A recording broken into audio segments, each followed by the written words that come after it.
Chapter 26. With Serena gone and Damien relying increasingly on those he considered most loyal, Arthur Hart's influence within Ashcroft Group grew steadily. He proved himself to be a brilliant lawyer, sharp, ruthless when necessary, and completely dedicated to protecting the company's interests, or at least, that was how it appeared. In reality, Arthur had ambitions that extended far beyond simply serving as chief legal counsel. He saw Ashcroft Group not only as a successful corporation, but as a stepping stone to greater power and wealth. He knew that as long as Damien remained in charge and unmarried, without a direct heir, there was room to maneuver, room to gain enough trust and authority that one day, he might hold even greater sway. The story he and Vivian had constructed about Serena had served its purpose perfectly. It had removed someone who had questioned them, who had Damien's grandmother's support, and who, if given time, might have seen through their motives. It had also created a certain vulnerability in Damien, a man who now believed trust was something rare and easily misplaced. Arthur used this to his advantage. He advised caution in all dealings, suggested stricter controls, and presented himself as the guardian of the Ashcroft legacy. He made sure that any legal records related to the divorce were sealed tightly, and that any trace of Serena's activities in the years following was quietly buried or obscured when possible. "She is part of the past," he would tell Damien when the subject occasionally arose. "And it is best that it remains that way. She made her decision. You made yours. To revisit it would only invite complications, speculation, and potential harm to the company's stability." Damien agreed, though sometimes he found Arthur's insistence on the matter slightly excessive. But he dismissed it as thoroughness, the same quality that made him such an effective legal mind. He trusted Arthur, or at least, he believed he did. What he did not realize was that the man he trusted had a hidden ledger of small manipulations, a web of influence being woven slowly but surely, designed to ensure that no one could ever uncover the truth of what had really happened 5 years prior. Chapter 27. For 5 years, work became Damien's entire world. He expanded Ashcroft Group into new territories, acquired competing firms, and turned the company into one of the most powerful financial entities in the country. He worked long hours, often late into the night, traveling frequently, always focused on the next deal, the next strategy, the next achievement. To the outside world, he was the perfect image of success, wealthy, powerful, unshakable. But those who knew him well, particularly Evelyn, could see that he was running rather than building. He filled every moment with activity so that there was no time left to think, to wonder, or to feel. There were moments when his guard slipped. When he saw a young family walking together in the park, or heard the sound of a child laughing nearby, he would pause, a strange, empty feeling settling in his chest. He had never thought much about having children before, but in those quiet moments, he sometimes wondered what it might have been like, if things had been different. But he quickly pushed those thoughts aside. He told himself that such things were distractions, luxuries that could compromise the focus required to run a vast empire. He convinced himself that the life he had chosen was the right one, practical, stable, free from the complications that relationships brought. And yet, there remained a quiet restlessness within him. He never formed any serious attachments after Serena. He was polite and courteous when necessary, but he kept everyone at arm's length, exactly as he had learned to do. He told himself he was protecting himself from further disappointment, but deep down, he sometimes suspected that part of him was still waiting, even if he would never admit it.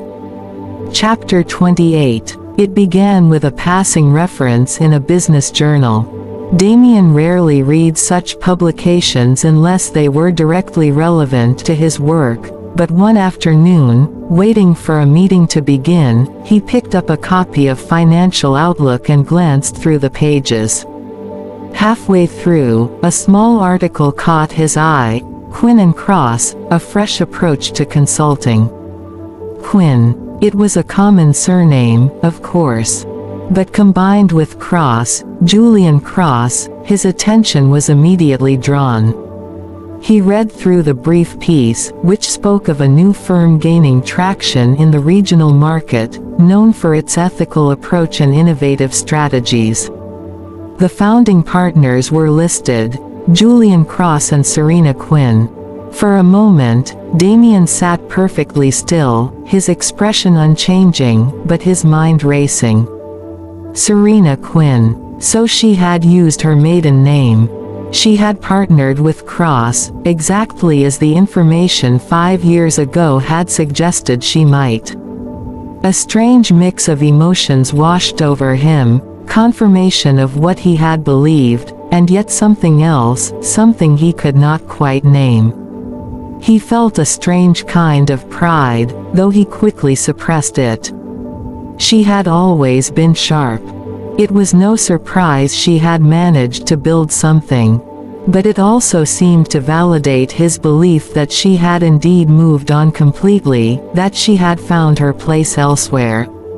He folded the magazine and placed it aside, determined not to let it affect him. But the name lingered in his mind. Serena Quinn. She was no longer Mrs. Ashcroft. She was her own person, with her own company, her own life.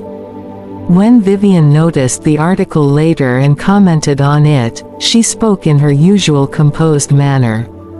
So it seems she did indeed go into business with Cross. As expected. It is interesting, but hardly significant. They are still quite small, nothing that would pose any challenge to Ashcroft Group. Damien nodded. No, hardly a challenge. But privately, he found himself looking for more information, reading whatever he could find about Quinn & Cross, even if he told himself it was only out of professional curiosity. Chapter 29. What began as simple professional curiosity slowly grew into something deeper. Damien found himself following the progress of Quinn & Cross, though he did so quietly, never letting anyone know how closely he was paying attention. As the months passed, the articles grew longer and more detailed. Quinn & Cross was not just surviving, it was thriving. They were winning clients away from older, more established firms. They were being recognized for their transparency, their commitment to fair practices, and their impressive results. And repeatedly, Serena Quinn was mentioned, her sharp analysis, her leadership, her vision. Damien read these things with a mixture of respect and a strange, unsettling feeling. He recognized her approach. It was exactly the way she had always thought, clearly, honestly, unafraid to challenge conventional wisdom. He realized then that she had never needed his money or his name to succeed. She had possessed the ability all along. But there was still a part of him that wondered. If she had been so capable, why had she never spoken of building something while they were married? Why had she chosen to leave and start fresh rather than pursue it from within the resources available to her? The old doubts and the new admiration warred within him.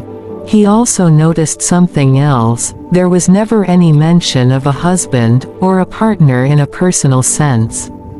She was referred to as Ms. Quinn, single, dedicated to her career. There was no sign of the life he had imagined she might have built. It was as if she existed entirely within the boundaries of her business. This raised new questions in his mind. If she had left to be with Julian Cross, as he had once believed, why was there no hint of that in any public record or interview? They were partners in business, nothing more, or so it appeared. Damien found himself wanting to know more. Not because he intended to interfere, he told himself, but simply to satisfy his own curiosity. He asked one of his most trusted analysts to compile a neutral report on Quinn and Cross, purely for market research purposes, he explained.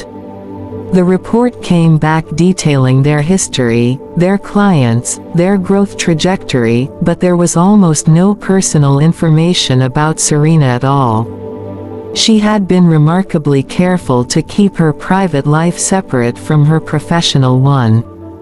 Chapter 30. By the end of the 5-year period, Quinn & Cross Consulting was no longer a small regional firm.